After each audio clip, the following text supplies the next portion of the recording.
আপনারা এসেছেন শুধুমাত্র কোরআনের ভালোবাসার টানে। কিসের টানে? কোরআনের ভালোবাসার টানে। আজও যে মানুষ কোরআনকে ভালোবাসে তার প্রমাণ যদি নিতে চান তাহলে পরে আপনাদেরকে বলতেই হয় আমরা বাস করি ভারতবর্ষে। ভারতবর্ষের অপার বাংলা মানে বাংলাদেশ নাম শুনেছেন না শোনেননি?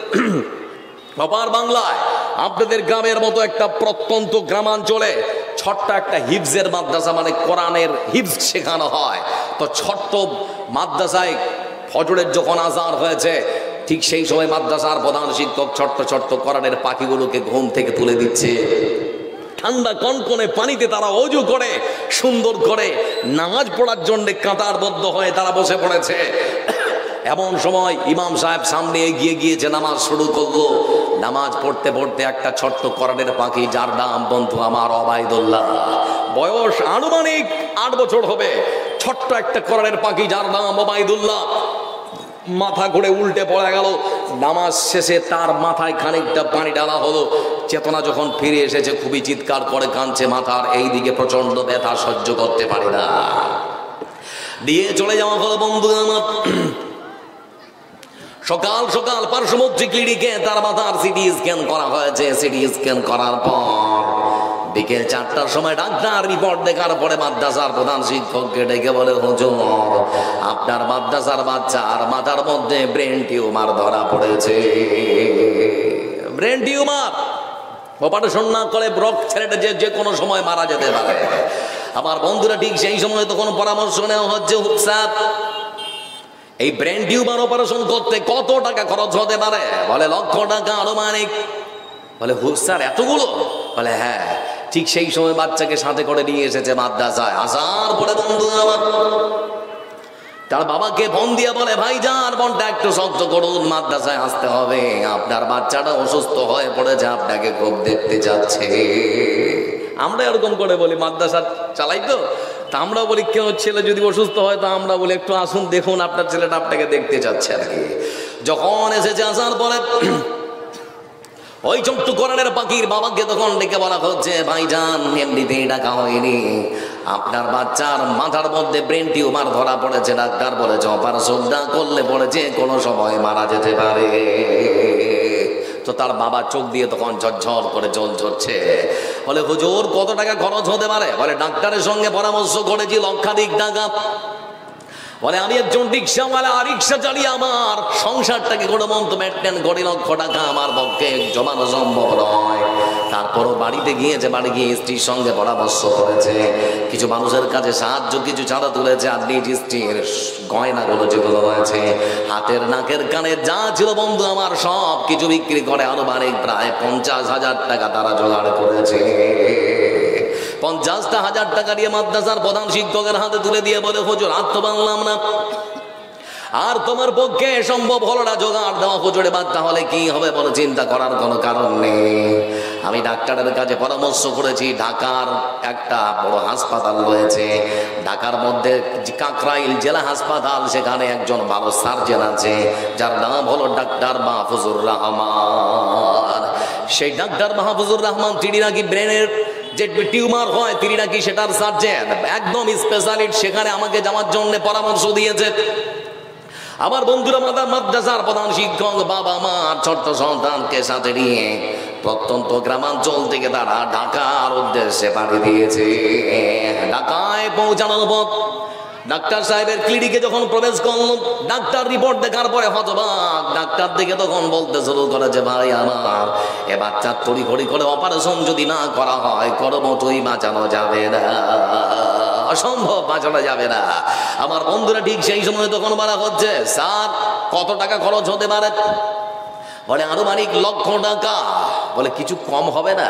বলে না, লক্ষ টাকাই লাগবে। তো বলে স্যার ঠিক আছে তাহলে শুরু করুন। বলে অর্ধেকটা জমা করতে হবে আর অর্ধেকটা আপনাদেরকে অপারেশনের পর যেদিন ছুটি হবে সেদিন দিতে হবে। বলে তাই হবে। 50,000 টাকা তারা জোগাড় যেটা এনেছিল সেটা জমা করেছে।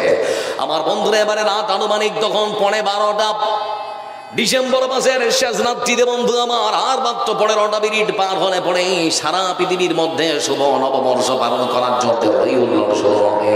কেউ নাচবে, কেউ গাইবে, কেউ আবার পৃথিবীর বুকে মদ্যপান করবে, কেউ আবার নারী দিয়ে নানান রকমের ভর্তি করবে, কত আহ্লাদ, কত রকমের চিৎকার চেঁচামেচি।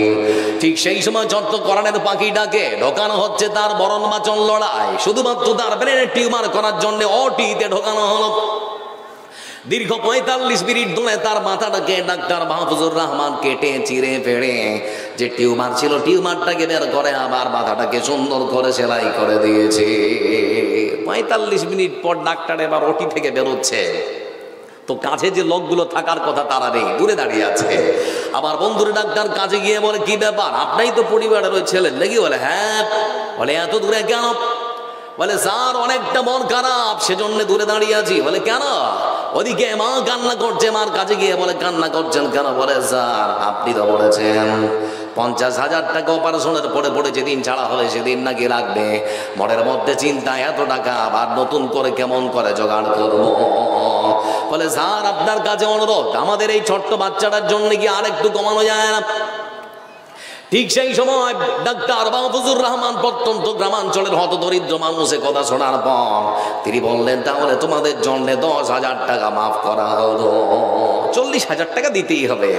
আবার বন্ধুরা এবারে মাদ্রাসার প্রধান শিক্ষক, যিনি প্রধান শিক্ষক তখন ডেকে বলে, স্যার আপনার অনেক গুণগান শুনেছি, আপনি নাকি ভালো মানুষ, আপনাকে বলতে চাচ্ছি আর কিছুটা কমানো যায় নাকি? বলে না আর কমানো যাবে না। বলে স্যার তাহলে আপনার সঙ্গে কিছু কথা আছে। বলে বলুন। বলে আপনি এতদিন যত মানুষের সিটি স্ক্যান করেছেন, যত মানুষকে ওটিতে অপারেশন করেছেন, ওরা সাধারণ মানুষ হতে পারে, কিন্তু আজকে যে মানুষটার যে ছোট্ট বাচ্চাটার আপনি অপারেশন করেছেন গভীর রজনীতে, আপনি কি জানেন তার পরিচয় কি? বলে কি? বলে এই ছোট্ট বাচ্চা শুধু বাচ্চা নয়, এটা হলো আশ্চর্য ধরনের একজন বাচ্চা। বলে বাচ্চা তো বাচ্চা, আশ্চর্য আবার কেন? বলে আশ্চর্য এই জন্য, এই বাচ্চাটা আমার মাদ্রাসায় পড়ে, আমি মাদ্রাসার প্রধান শিক্ষক, 8 বছর তার বয়স, তার নাম হলো ওবায়দুল্লাহ, আমার মাদ্রাসায় পড়ে। আল্লাহ তার মাথায় এত ব্রেন, এত বুদ্ধি, এত মেধা দিয়েছে যে সেই ছোট্ট বাচ্চাটা পুরো কোরআনে কারীমকে মাত্র 6 মাসে সুন্দর করে তার মেমোরিতে সংরক্ষণ করে দিয়েছে। 6 মাস, কমাস 6 মাস বন্ধু আমার, 6 মাসে পুরো কোরআনটাকে সে হিফজ করে ফেলেছে। ঠিক সেই সময় বড় বড় চোখ করে ডাক্তার তখন মাদ্রাসার প্রধান শিক্ষকের দিকে তাকায় আর বলে, আপনি মিথ্যে বলছেন। বলে না মিথ্যে বলছি না, আপনি নিজেই প্রমাণ নিয়ে নেবেন। ঠিক সেই সময় ডাক্তার তখন ডেকে বলে, ঠিক আছে তাহলে বলে আজকে আর আপনাদের সঙ্গে কোনো আলোচনা নয়, আগামী কালকে আমি সেই বাচ্চার কাছে, তোমাদের বাচ্চার কাছে আমি প্রমাণ নেব। পরের দিন যখন বাচ্চাকে একখানা ঘরের মধ্যে বেডে দেওয়া হয়েছে, হুঁশ যখন ফেলেছে, ডাক্তার পাশে তখন বসে বলে, বাবা তোমার নাম কি? বলে আমার নাম ওবায়দুল্লাহ। বলে বয়স কি 8 বছর? বলে হ্যাঁ। তুমি কি মাদ্রাসায় পড়ো? বলে হ্যাঁ। তুমি কি সম্পূর্ণ কোরআনের হাফিজ? বলে হ্যাঁ। আচ্ছা বলো তো তুমি কয় মাসে হিফজ করেছো? বলে 6 মাস। এটা শোনার পর ছোট্ট বাচ্চার দিকে তাকিয়ে ডাক্তার মাহফুজুর রহমান যখন বলতে শুরু করেছে, ও বাবা কোরআনে কারীমের মধ্য থেকে তুমি কি আমাকে একখানা সূরা পাঠ করে শোনাতে পারো? ঠিক সেই সময় কোরআনের পাখি কোরআনে কারীমের মধ্য থেকে সূরাতুল জিলজাল পাঠ করে শোনাচ্ছে সুমধুর কণ্ঠে। সুমধুর কণ্ঠে কোরআনে কারীমের মধ্য থেকে সূরাতুল জিলজাল পাঠ করতে শুরু করেছে। সেই সূরা জিলজালের পাঠ করতে যখন শুরু করেছে, কোরআনের তেলাওয়াত শুনতে শুনতে অজান্তে ডাক্তারের চোখের কোণে কখন যে জল ঝরতে শুরু করেছে ডাক্তার নিজেও কখনো কল্পনা করতে পারে রে। কিছুক্ষণ পরে যখন তেলাওয়াত শেষ, ছোট্ট বাচ্চা ডাক্তারের দিকে তাকায়, তাকানোর পরে বলে, স্যার কোরআন শুনতে চাইলেন, শোনালাম, কিন্তু কান্না করছেন কেন? কি ব্যাপার? ঠিক সেই সময় ডাক্তার তখন চোখের পানি বুঝে আর তখন বলতে শুরু করেছে, বেটা তোমার বয়সটা 8 বছর, বাদ তো 6 মাসে তুমি পুরো কোরআনটাকে হিফজ করেছো। আমার বয়সটা তো আনুমানিক প্রায় 42 থেকে 43 বছর বয়সে আমি পৌঁছে গেলাম। পুরো কোরআনটা তো হিফজ করা দূরের কথা, কোরআনটা আজ পর্যন্ত শুদ্ধ করে পড়তেও শিখলাম না। মনের মধ্যে আমার দুর্বলতা প্রকাশ পেয়েছে। এজন্য তোমার কাছে আমার একখানা ছোট্ট অনুরোধ, আমি নাকি শুনেছি ওই সমস্ত কোরআনের পাখি যারা তাদেরকে হাসরের ময়দানে আল্লাহর পক্ষ থেকে সম্মানিত করা হবে। এমনকি সেই সমস্ত কোরআনের হাফিজদেরকে আল্লাহ রাব্বুল আলামিনের পক্ষ থেকে বিশেষ কিছু সুযোগ সুবিধা দেওয়া হবে। সেই দিন আল্লাহ রাব্বুল আলামিনের পক্ষ থেকে হাসরের ময়দানে তোমাকে যদি বিশেষ কোনো সুবিধা দেওয়া হয়, তাহলে পরে আল্লাহর কাছে আমার নামটাকে তুমি একবার হলেও সুপারিশ করবে। ছোট্ট বাচ্চা তখন ডেকে বলে, স্যার হাসরের ময়দানে সেই দিন যদি মহান রব আল্লাহ রাব্বুল আলামিন আমাকে সেই সুযোগ সুবিধা দিয়ে থাকেন, তাহলে পরে বলতে যাচ্ছি আপনাকে, অবশ্যই হাসরের ময়দানে আপনার নামটা আল্লাহর কাছে আমি তুলে ধরবো। ডাক্তার শোনার পরে তখন এবার মুখের মধ্যে হাসি, বাইরে বেরিয়ে এসে তার বাবাকে আর মাদ্রাসার প্রধান শিক্ষককে ডেকে বলে, ভাই আমার, আপনাদেরকে বলেছিলাম শুধু 10,000 মাপ, 40,000 লাগবে। আজকে বলছি 40 লাগবে না, 40 টাকাও দিতে হবে না। যেটা টাকা দিয়েছিলেন সেটা টাকাও আপনাদেরকে ব্যাগ দেওয়া হবে, করিয়ে দেওয়া হবে। যেটাতে আমি অপারেশন করেছি সেই কোরআনের পাখিনার অপারেশন আমি ডাক্তার মাহফুজুর রহমান বিনা পয়সায় করে দিলাম। আজও কোরআনকে ভালোবাসে, কোরআনের পাখিদেরকে ভালোবাসে, আল্লাহর ঘর মসজিদকে ভালোবাসে, আল্লাহ ওয়ালাদের ভালোবাসে, এরকম মানুষ সমাজে আছে না নেই? হ্যাঁ না বলেন, আছে না রে? এ হচ্ছে বন্ধু আমার তার জাজল্য প্রমাণ। এজন্য মহান সত্য আল্লাহ রাব্বুল আলামিন তিনি বোঝাতে যাচ্ছেন, বান্দার এমন একখানা সংবিধান দিয়েছি, পৃথিবীর মানুষ তোমরা যদি মেনে নাও, পৃথিবীতে তোমরা নিরাপত্তা লাভ করবে, আমার মরণের পর আমার জান্নাত খানা তোমাদেরকে দিয়ে দেওয়া হবে। লক্ষ্য করে দেখুন বন্ধু আমার, যে বাড়িতে কোরআনে কারীম অনবরত পাঠ করা হয় সে বাড়িতে বরকত কম না বেশি? আল্লাহ রাব্বুল আলামিনের কোরআন কেউ যদি শোনে তাহলে পরে আমার নেকি আছে না নেই?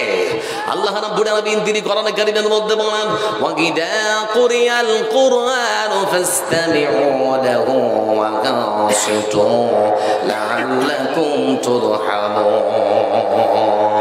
মহান সত্য আল্লাহ রাব্বুল আলামিন তিনি বলেন, এই পৃথিবীর মানুষেরা তোমরা শোন ভালো করে, যখন তোমাদের সামনে কোরআনে কারীম সুমধুর কণ্ঠে তেলাওয়াত করা হবে তখন তোমরা নীরবতা অবলম্বন করো, চুপচাপ থাকো, কোন রকমের হট্টগোল করবে না, কথাবার্তা বলবে না, নীরবতা অবলম্বন করবে। চুপচাপ যদি তোমরা কোরআনে কারীমকে শুনতে পারো তাহলে পরে লাভ কি হবে শুনে নাও। মহান সত্য আল্লাহ রাব্বুল আলামিনের পক্ষ থেকে তোমাদের উপরে রহমত বর্ষণ করা হবে।